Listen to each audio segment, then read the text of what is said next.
नमस्कार जय जगन्नाथ शुभ सकाळ। आज हूँ सेप्टेम्बर 17 तारिख बुधवार। आसिला प्रथम खबर अक्टोबर आरंभ बड़ नियम लागू करिब रेल विभाग। ऑनलाइन रेल टिकेट बुकिंग पाई थिबा नियम रे परिवर्तन हेबाकु जाउछि। 1 अक्टोबर ठारू जे कोनसी ट्रेन पाई ऑनलाइन बुकिंग खोलिबार प्रथम 15 मिनिट मध्यरे केवल आधार प्रमाणित उपभोक्ता माने आईआरसीटीसी वेबसाइट किंबा ऐप माध्यम रे साधारण रिजर्वेशन को बुक करि परिबे। वर्तमान भारतीय रेलवे रो कंप्यूटराइज्ड पीआरएस काउंटर माध्यम रे साधारण रिजर्वेशन टिकेट रो बुकिंग समय रे कोनसी परिवर्तन हेबो नाही।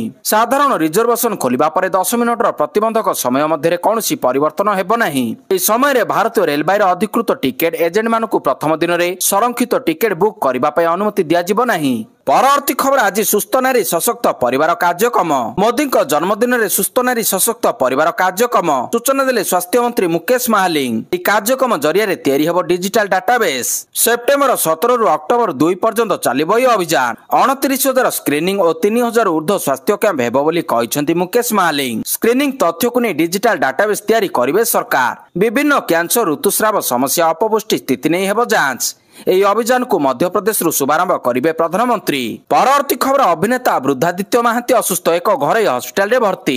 बॉलीवुड अभिनेता वृद्धादित्य महांती हस्पिटाल चिकित्साधीन। भुवनेश्वर एक घरोई हस्पिटाल वृद्धादित्य चिकित्सा चली।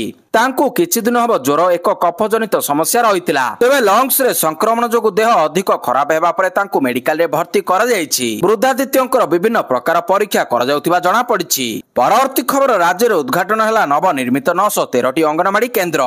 राज्य रे मोट 913टी नवनिर्मित अंगनवाड़ी केन्द्र उद्घाटन करिसेंती उप मुख्यमंत्री प्रभाती परिडा। एति मध्ये रहिछि अनुगुळर 35टी, बालेश्वर 77टी, बरगडर 44टी, भद्रकर 34टी, बलांगीर 23टी, बौद्धर 11टी, कटकर 26टी, देवगढ़ 5टी, ढेंकानाल 18टी, गजपतिर 14टी, गंजाम 72टी, जगतसिंहपुर 37टी, जाजपुर 19टी, झारसुगुड़ार 18टी, कलाहांडीर 90टी, कंधमाल 22टी, केन्द्रापड़ार 17टी, केन्दुझर 18टी, खोर्धार 61टी, कोरापुट 34टी, मालकानगिरी 8टी, मयूरभंजर 7टी, नवरंगपुर 26टी, नयागढ़ 56टी, नुआपड़ा 10टी, पुरी 68टी, केन्दुझर 18टी, खोर्धार 61टी, कोरापुट 34टी, मालकानगिरी 8टी, मयूरभंजर 7टी, नवरंगपुर 26टी, नयागढ़ 56टी, नुआपड़ा 10टी, पुरी 68टी, रायगढ़ 18टी, संबलपुर 12टी, सुवर्णपुर 16टी और सुंदरगढ़ 17टी नुआ अंगनवाड़ी केन्द्र शुभ उद्घाटन होईछि। परवर्ती खबर अश्विनी पंडा सस्पेंड। बमरा तहसीलदार अश्विनी पंडा को राज्य सरकार सस्पेंड करछंती। 15,000 टंका लांच नेबा बेले धरिथिला विजिलेंस टीम। ओडिशा प्रशासनिक सेवा परीक्षा 2019 रे टॉपर होइतिबा अश्विनी कुमार पंडा गत शुक्रवार लांच नहीं विजिलेंस जाल रे धरा पड़िथिले। चाष जमीर किसम परिवर्तन पाई जणे व्यक्ति ठारू 15,000 टंका लांच नेबा परे विजिलेंस तांको गिरफ करथिला। अभियोगकारी ठारू अश्विनी लांच नथिबा बेले तांको ऑफिस ड्राइवर पी प्रवीण कुमार को मध्य विजिलेंस गिरफ करथिला। परवर्ती खबर श्रीमंदिर रे होई पारिला नहीं धाड़ी दर्शन उपर स्तर रे अनुमोदन को अपेक्षा। श्रीमंदिर रे परीक्षामूलक धाड़ी दर्शन व्यवस्था सेप्टेम्बर 15 तारिख ठारू आरंभ हेबो बोली आईन मंत्री पृथ्वीराज हरिचंदन घोषणा करथिले। हेले 15 तारिख बीतिथिले मध्य धाड़ी दर्शन आरंभ होई पारिला नहीं। आसंता 7 तारिख रु कार्तिक व्रत आरंभ हेबो। पुरी रे पर्यटन ऋतु पाई पर्यटकों गहली मध्य जमिबो। एहा पूर्वरु धाड़ी दर्शन व्यवस्था न हेले एहाकु परे कार्यकारी करिबारे चैलेंज सृष्टि हेबो। भिड़ समय बैरिकेड लगाइबा कष्टकर होइजिबो। एणु धाड़ी दर्शन व्यवस्था आहुरी विलंबरे कार्यकारी हेबो। परवर्ती खबर पाकिस्तान को बड़ झटका। पीसीबी रो समस्त दाबी को खारज कला आईसीसी। एशिया कप रे Bharat Pakistan no handshake controversy को नहीं आईसीसी निकट रे फेराद होइतिला। जहाकु नहीं आईसीसी पीसीबी रो समस्त दाबी को खारज करछि। मैच रेफरी एंड पाइक्रॉफ्ट को टूर्नामेंट रु हटाइबाकु दाबी खारज होइछि। आईसीसी निकट रे पाकिस्तान करथिबा अभियोगर जांच परे निजर निष्पत्ति सुनाइछि। परवर्ती खबर टीवी रे विदेशी शो देखिले मिलिबो मृत्युदंड। निष्ठुर हेबारे लागिछन्ति किम जोंग सरकार। दिनकु दिन उत्तर कोरिया रे लोकंक उपरे सर्वोच्च नेता किम जोंग उन को अत्याचार निरंतर वृद्धि पाउछि। एहारी भितरे एबे जातिसंघ रिपोर्ट रे उन सरकार को आउ एक निष्ठुरता पदाकु आसीछि। जातिसंघर नूतन मानवाधिकार रिपोर्ट रे कुआଯାଇଛି विदेशी टीवी शो देखिबा किंबा शेयर करिबा पई उत्तर कोरिया रे मृत्युदंड दिया जाए। विशेष करी दक्षिण कोरिया नाटक को नहीं किछि एपरि नियम लागू करा जायछि। परवर्ती खबर सस्तारे पाइबे क्षीर उपभोक्ता को मिलिबो लाभ। जीएसटी 2.0 संस्कार पर मद डेरी तार दुग्ध और खाद्य उत्पाद मूल्य ह्रास करिछि। एई नुआ मूल्य 22 सेप्टेम्बर रु लागू हेबो। सरकार को जीएसटी ह्रास अत्यावश्यक जिनिस उपरु टिकस उठाइबा निष्पत्ति परे मद डेरी समस्त उत्पाद एबे 0 किंबा 5% टिकस वर्ग रे अछि। पनीर, माखन, चीज, घिओ मिल्क शेक और आइसक्रीम मूल्य ह्रास पाई। परवर्ती खबर युवराज को ईडी नोटिस। खूब शीघ्र अधिक टंका रोजगार करने चिंता एवं सभी ऑनलाइन रे अनेक बेटिंग आप रही। ऑनलाइन बेटिंग आप मामला रे पूर्वतन भारतीय क्रिकेटर युवराज सिंह एवं रविन उथप्पा को समन जारी करा जायछि। प्रवर्तन निर्देशालय ईडी उभय को नोटिस पठाई पचराउचरा डकाई। सूत्र अनुसार ईडी सेप्टेम्बर 22 रे उथप्पा को पचराउचरा डका जायथिबा बेले युवराज सिंह को सेप्टेम्बर 23 रे समन करा जायछि। यह मध्ये कुआ जायतिले जे उभय क्रिकेटर को दिल्ली स्थित ईडी मुख्यालय रे पचराउचरा करा जिवो। परवर्ती खबर विमान बंदर रे यात्री सेवा दिवस। विमान यात्री को उत्साहित करबा लक्ष्य रे विमान बंदर रे सेप्टेम्बर 17 अर्थात आज यात्री को सेवा दिवस पालन हेबो। देशर सब विमान बंदर रे यात्री सेवा दिवस पालन करा जिवो। एही क्रम रे भुवनेश्वर स्थित बिजू पट्टनायक अंतर्जातीय विमान बंदर रे मध्ये विभिन्न प्रकार कार्यक्रम आयोजन करा जायछि। बिजू पट्टनायक अंतर्जातीय विमान बंदर निर्देशक प्रसन्न प्रधान कहिसंती बुधवार अर्थात आज सकाळु एठारे प्रथम विमान बंदर रे पहुंचिबा परे कार्यक्रम आरंभ होइजिवो। आज सकाळु एठारे प्रथम विमान बंदर रे पहुंचिबा परे कार्यक्रम आरंभ होइजिवो। यात्री माने विमान बंदर रे ओल्हाइबे। या परे प्रथम टीका लगा जिवो। परे संबलपुरी नृत्य सह सेमानकु स्वागत करा जिवो। परवर्ती खबर दरकार हेबनी एटीएम कार्ड गोटिए स्कैनर रे उठिबो टंका। देश रे लोकंक स्मार्टफोन जरिया रे जेपरि नगद टंका उठा जाई परिबो ताहाकु अधिक सहज करिबा पई भारतीय नेशनल पेमेंट कॉर्पोरेशन एनपीसीआई बड़ प्रस्तुति आरंभ करछि। एही अनुसार इंटर ऑपरेबल कार्डलेस कैश उठाण सिस्टम माध्यम रे ग्राहक माने यूपीआई माध्यम रे एटीएम रु टंका उठाई परिबे। एथिरे आपनको कोनोसी कार्ड रो आवश्यकता पड़िबो नाही। केवल फोन रु यूपीआई क्यूआर कोड स्कैन करथिले सब किछि समाधान होई जिवो। परवर्ती खबर मेघालय 66 शतकड़ा मंत्री को इस्तीफा। मेघालय रे राजनीति उष्ण हेबारे लागिछि। राज्य रे चलिथिबा बीजेपी मेंट सरकार 12 रु 8 जन मंत्री इस्तीफा दे दैछंती। इस्तीफा देथिबा मंत्री माने एनपीसी यूडीपी एचएस पीडीपी और बीजेपी दलर वर्तमान मेघालय रे नेशनल पीपुल्स पार्टी रो सरकार चलिछि जहार नेतृत्व मुख्यमंत्री कोनराड संगमा करुछंती। परवर्ती खबर आसंता काली कंपिबो विधानसभा। विलंबर हेले मध्य बसिबाकु जाउछि विधानसभार मौसुमी अधिवेशन। दीर्घ 5 मास पर बसुथिबा विभिन्न प्रसंग रे सरकार को घेरिबाकु तयारी कलेनि विरोधी। स्वल्प समय अधिवेशन होइतिले मध्य बेस सरगरम रहिबो विधानसभा। मौसुमी ओडिशारु विदाय नेबाकु बसिलानि हेले एथर विभिन्न प्रसंग को नै विधानसभा रे बहिबो झड़। स्वल्प कार्य दिवस थिले मध्य बेस सरगरम रहिबो गृह कार्य। कारण माळमाळ प्रसंग को अस्त्र करी सरकार को घेरिबाकु सजबाज हेउछंती विरोधी। परवर्ती खबर टीम इंडिया को मिलिला नुआ जर्सी। टीम इंडिया को मिल जाइछि नुआ जर्सी स्पॉन्सर। एप्पल टाच भारतीय क्रिकेट दलर नूतन जर्सी प्रयोजक होइछि। बीसीसीआई आनुष्ठानिक भाव चुक्ति चूड़ांत हेबा निश्चित करछि। कुहा जाउछि चुक्ति 579 कोटी टंका रे निश्चित होइछि जहा आगामी 2.5 वर्ष पई रहिबो। एही समय मध्य भारतीय दल 121 द्विपाक्षिक मैच एवं बहु राष्ट्रीय टूर्नामेंट 21 मैच खेलिबो। परवर्ती खबर ऑपरेशन सिंदूर रे होई नथिला मध्यस्थता। पाकिस्तान जे खोलिला अमेरिका राष्ट्रपति पोल।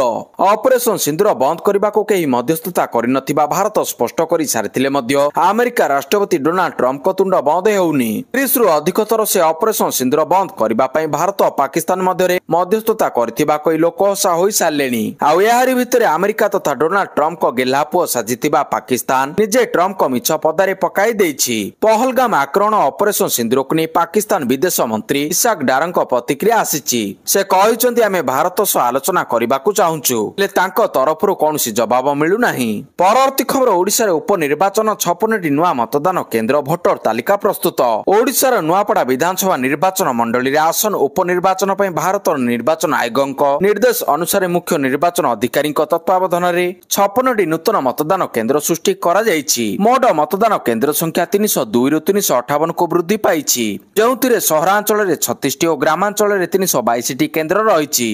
या सहित 52टी मतदान केंद्र नाम परिवर्तन करा जायछि। परवर्ती खबर कलिंगा घाटी रे भूस्खलन यातायात ठप। लगाण वर्षा पर कलिंगा घाटी रे भयंकर भूस्खलन। पहाड़ उपर धसिला पत्थर खसिला माटी। पत्थर और माटी अतड़ा पड़िबारु कलिंगा घाटी संपूर्ण बंद हो जायछि। कंधमाल गंजाम को जोगाजोग संपूर्ण ठप। फल रे रास्तार उभय पार्श्व रे अटकी रहिछि शह शह गाड़ी मोटर। सेबडे बीड़वाड़ा और रांची कॉरिडोर रे गाड़ी चलाचल बाधा प्राप्त। घटनास्थल रे पुलिस और अग्निशम बाहिनी उपस्थित रहिसंती। परवर्ती खबर आईआरटीएस अधिकारी कौस्तुभ वाणिज्य एवं परिवहन विभाग जुग्म सचिव भाव नियुक्त ओडिशा सरकार भारतीय रेल ट्राफिक सेवा आईआरटीएस अधिकारी कौस्तुभ दीप्त वाणिज्य एवं परिवहन विभाग जुग्म सचिव भाव नियुक्ति देइछन्ति। साधारण प्रशासन एवं साधारण अभियोग विभाग द्वारा मंगलवार जारी एक विज्ञप्ति अनुसार 2016 ब्याच आईआरटीएस अधिकारी निजस्व दायित्व सहित कमिशनर रेल समन्वय दायित्व रहिबा पय अनुमति दिया जायछि। परवर्ती खबर सेप्टेम्बर 24 एवं 25 तारिख रे क्षेपणास्त्र परीक्षण करिबो भारत 24 एवं 25 सेप्टेम्बर रे बंगोपसागर क्षेपणास्त्र परीक्षण करबाको जाउछि। एई परीक्षण अब्दुल कलाम द्वीपरु कराजिबो। एथिपय एयरमैन मानकु नोटिस नटम विज्ञप्ति जारी करा जायछि। ए विज्ञप्ति भारतर क्षेपणास्त्र क्षमता विकास एवं परीक्षण पई निरंतर प्रयास को सूचित करूछि। विज्ञप्ति रे कुहा जायछि बंगोपसागर एवं भारत महासागर एक बड़ अंचल रे सेप्टेम्बर 24 तारिख दिन मध्याह्न 12:30 रु सेप्टेम्बर 25 तारिख अपराह्न 3:30 पर्यंत नो फ्लाइंग जोन हेबो। एई अंचलर लंब प्राय 1430 किलोमीटर स्थिर करा जायछि। एई समय मध्य समुद्र से अंश को विमान किंबा जहाज जाई परिबो नाही। परवर्ती खबर प्रधानमंत्री को पुरिला 75 मोदी जन्मदिन रे व्यापक कार्यक्रम आज गोटे दिन रे रेकर्ड संख्यक 75 लाख गछ लगाइबे राज्य सरकार। आवास दिवस रे राज्य स्तरीय कार्यक्रम रे आवास रे शामिल हेबे नरेंद्र मोदी। आज सुभद्रा जन्मतिथि मध्य पालन हेबो। बुधवार अर्थात आज प्रधानमंत्री नरेंद्र मोदी जन्मदिन 75 वर्ष पूर्ण करिसंती प्रधानमंत्री। एथिपय बीजेपी शिविर रे उत्साह काहिरे कोन मोदी जन्मदिन को पालन करबा पय सारा देश रे अनेक कार्यक्रम करा जायछि। राज्य रे गोटे दिन रे लागिबो 75 लाख गछ 45,000 स्थान रे गछ लगाइबो जंगल विभाग। 30 जिल्ला रे आयोजित कार्यक्रम रे भाग नेबे मंत्री और जिलापाल। परवर्ती खबर पुरी श्रीमंदिर मंदिर निकटवर्ती अंचल रे लागिबो anti drone. Odisha police Shrimandir सुरक्षा पय पुरी श्रीमंदिर मंदिर निकटवर्ती अंचल रे लगाइबाकू जाउछि एंटी ड्रोन प्रणाली। एंटी ड्रोन प्रणाली किनिबा पय प्रक्रिया आरंभ होइछि। नो फ्लाइंग जोन करा जाय किपरि कार्यक्रम करा जिवो एथिपय सरकार चिंता करूछंती बोली केंद्रांचल डीआईजी कहछंती। एंटी ड्रोन प्रणाली कार्यक्रम हेले आ ड्रोन उड़ी परिबो नाही। एई प्रणाली रो हाई फ्रिक्वेंसी ड्रोन गुड़िकर सिग्नल अकामी कर देबो। परवर्ती खबर भारत इतिहास रे सफलता जितिला 2टी स्वर्ण। भारत विश्व स्केटिंग रे ऐतिहासिक मुहूर्त एका संगे जितिला 2टी स्वर्ण पदक। जेतेबेले आनंद कुमार भेल कुमार चीन रे स्पीड स्केटिंग विश्व चैंपियनशिप रे देशर प्रथम स्वर्ण पदक जीतिथिले। 22 वर्षीय युव खेलाड़ी सीनियर पुरुषों 1000 मीटर स्प्रिंट रेस रे 1 घंटा 24 मिनिट 924 सेकेंड रे समय विजय हासिल करथिले एवं ई खेल रे भारत प्रथम विश्व चैंपियन होइतिला। परवर्ती खबर आफ्रिदी अड़ुआ कथा भारत विरोध में विश्व उगाड़ा सह मोदी सरकार को कड़ा शब्द रे आफ्रिदी समालोचना करने को पछई नांती। पाकिस्तानी टीवी चैनल साक्षात कार्यक्रम रे शायद भारत उपरे गोटिए परे गोटिए संगीन अभियोग लगाइछंती। आफ्रिदी कहछंती मोदी सरकार शासन क्षमता रे रहिबा पई धर्म को नहीं राजनीति करती। गाजा प्रति इस्राएल व्यवहार ठीक पाकिस्तान सह बर्बरतापूर्ण व्यवहार करे भारत। एथिरु काश्मीर धारा 370 उच्छेद को मध्य कड़ा शब्द रे से विरोध करछंती। सबुठु बड़ कथा हेउची विरोधी दल नेता राहुल गांधी को पाकिस्तान पूर्वतन क्रिकेटर शाहिद आफ्रिदी प्रशंसा करछंती। राहुल को जने सकारात्मक चिंताधारा राजनेता कहछंती आफ्रिदी। परवर्ती खबर आज ठारू आरंभ हबो माता वैष्णो देवी यात्रा। आगकू नवरात्र दशहरा थिबा बेले ता पूर्वरु माता वैष्णो देवी भक्त मानक पई खुशी खबर आसीची। अगस्त 26 तारिख रे भूस्खलन परे बंद होइतिबा वैष्णो देवी यात्रा आज ठारू आरंभ हेबो। श्री माता वैष्णो देवी मंदिर बोर्ड मंगलवार सेप्टेम्बर 16 रु एक पूर्वतन पोस्ट रे सूचना देइतिला। सरकारी जोगाजोग माध्यम रे अपडेट रहिबाकू साइन बोर्ड भक्त मानकू निवेदन करछि। परवर्ती खबर अतिथि भवन निर्माण निष्पत्ति कायम। पुरी सहरर तालबणिया रे थिबा श्री जगन्नाथक मूल्यवान जमीर सुरक्षा संक्रांत रे हाईकोर्ट गुरुत्वपूर्ण राय देइछंती। धार्य अर्थ पैठ पर आवेदनकारी नारे संपृक्त जमीर बिक्री कबला करबाकू श्री जगन्नाथ मंदिर प्रशासन को 2016 रे हाईकोर्ट निर्देश देइतिले। किंतु इतिमध्ये संपृक्त जमी उपरे पुरी आसुथिबा तीर्थ यात्री को रिहाती दर रे रहिबा सुविधा प्रदान पई अतिथि भवन निर्माण लगी श्रीमंदिर प्रशासन निष्पत्ति नहीं सारिछि। एभली घटना को विचार को 2016 निर्देश कार्यकारी पई लाला नलिनी कुमार राय को उत्तराधिकारी माने दायर करथिबा अंतरीण आवेदन को हाईकोर्ट खारज करछंती।